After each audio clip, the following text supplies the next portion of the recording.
Some viewers may find the following video disturbing. Viewer discretion is advised. Welcome everyone.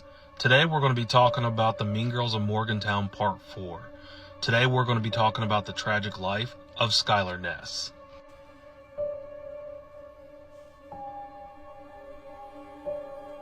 On July 6, 2012, Dave Ness would tell the 911 dispatcher that he would report his daughter missing and had not seen her in almost 24 hours. And he would also suggest and encourage the dispatcher to put an Amber Alert out for his 16-year-old daughter.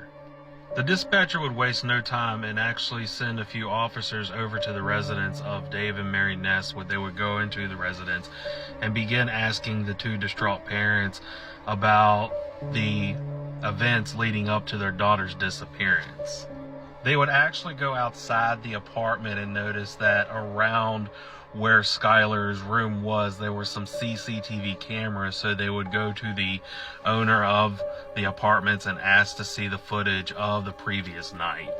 And sure enough, when they checked the footage, they would see around 12:31 that Skylar Ness had actually in fact snuck out of the apartment that night, and they noticed that there was a car that she completely beelined over to and got in the car. But unfortunately, the footage was too grainy to make out not only the model of the car, but they couldn't get any photographs of who was inside the car or the license plate numbers. The police would then ask Dave and Mary Ness that if they had heard anything more about the disappearance of their daughter or anything that could help them locate their daughter. And Mary Ness would actually tell the police that while Dave was on the phone with the dispatcher, that Mary would have a phone call with Skylar's best friend, Sheila Eddy. And Sheila Eddy would come to Mary Ness and tell her that she had to tell Mary something, that she wasn't very forthcoming when she was on the phone with Dave. And she would tell Mary that she had in fact hung out with Skylar the previous night about 11 p.m. and they had been driving around, and she would drop Skylar off around 11:45. Sheila Eddy would also tell Mary that Skylar had actually instructed her to drop her off a couple blocks from the apartment so that she could run to her home, that way to avoid waking her parents up. And the police would take this information and they would contact Sheila Eddy and they would ask about the previous night when they were with Skylar. And Sheila Eddy would say the exact same thing that Mary had told the police, that she had in fact been texting Skylar Ness, and that around 11 p.m. she had snuck out of the house to get in her car and go driving around, and she dropped them off about 11:45. But when the police would show her the CCTV footage, Sheila would say that she didn't recognize the vehicle and had no idea who Skylar could be going into a car with at 12:31. And until later on down the road, the police would take these statements as the official timeline without double checking facts and just seeing if their stories lined up. And it didn't take long for news to start traveling around town, where people would begin making their own speculations and assumptions that either she had ran away from home because her parents were too abusive, or that Skylar Ness had snuck out of the house to run away with boys. And Dave Ness would refute any of these statements that were made around town. Dave Ness would recant these statements and say that that would make no sense, as if she were to run away, why didn't she take her phone charger, as her phone was her main lifeline and she wouldn't go very far without a phone charger, especially if she was going to be gone longer than 24 hours. Another thing that Dave Ness would say is, why would she run away and leave all of her important items in her room? As, for example, Skylar Ness also wore contacts, and he would say that she would leave the house without taking any of her contact solutions or any other important items that may have been in her room. So her running away just made no sense. Another statement that Dave Ness would make is that all the evidence in her room proved that she had no intentions of not returning.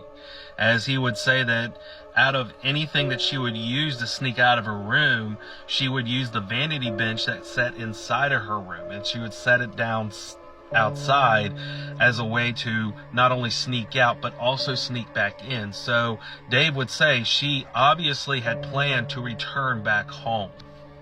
It should be noted that Dave and Mary Ness were not going to sit around while the police looked for their daughter, as they were going to do everything in their power to look for their daughter as well. And for the next 6 months, Dave and Mary Ness would do everything in their power to try to find their 16-year-old daughter. Some of these things would be going around town and trying to recruit as many people possible to find out whatever information that they could give out. And when that didn't happen, they would start going on social media like Twitter. And they would even go on the social media app Facebook as a way to reach out to people and let people know we're still looking for our 16-year-old daughter. They would even create a page that was completely designed for the search for Skylar Ness. And a lot of friends and neighbors and family members would not only post on the Twitter and Facebook accounts that they had created to look for their daughter, but they would ask them on a daily basis, how are things going? Have you heard anything new? Do you know if there's been any updates on Skylar? And it would be everyone in town, everyone in Skylar's school. That is everyone except for 2 people. And that would be Sheila Eddy and Rachel Shove. And as a sick twist of irony, it would seem that everyone in Morgantown was completely concerned in finding the 16-year-old girl, except for the 2 closest people to her. Especially considering the fact that the last persons who had actually seen Skylar Ness was Sheila Eddy and Rachel Shove. But as often as Dave and Mary Ness would go on social media, drive around, and do everything in their power to find their daughter, the days would turn to weeks, the weeks would turn to months, and eventually Dave and Mary Ness had unfortunately came to terms that it was very possible that they were never going to see their daughter alive. And it's around this time that investigators would come to 2 theories about the whereabouts of Skylar Ness. The first theory, they would speculate and assume that it's possible that Skylar Ness had snuck out of the house at 12:31 and had ran away with a boy and was just hiding out and would eventually show up.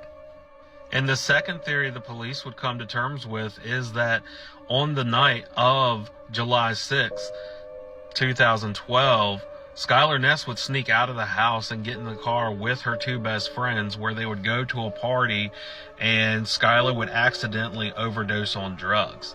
And during this time, after overdosing, her best friends, Sheila and Rachel, would be trying to avoid telling anyone the truth as a way to avoid getting in more trouble.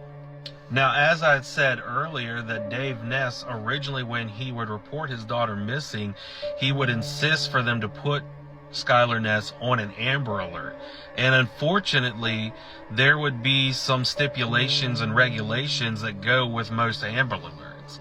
And one of those regulations would be that in order for an Amber Alert to be issued, the child has to be in clear and present danger. Another thing that would have to happen for an Amber Alert to be issued is that the child was taken into a vehicle against their will. And when the police did the investigation of the apartments and found the CCTV footage and seen that Skylar Ness had willingly got into another vehicle, even though their parents had no idea whose the vehicle it was, the police would say she was not forced into the car without her will, and unfortunately, they could not issue an Amber Alert. And another unfortunate thing about Amber Alerts is, in order for an Amber Alert to be issued, the child had to have been missing for at least 48 hours. So the police would quickly label Skylar Ness as a runaway. And even though the police were not doing anything more as far as putting their daughter on an Amber Alert, they would have help from a very unlikely source. And on July the 7th, 2012, a whole 24 hours after the disappearance of Skylar Ness, the FBI would join the investigation.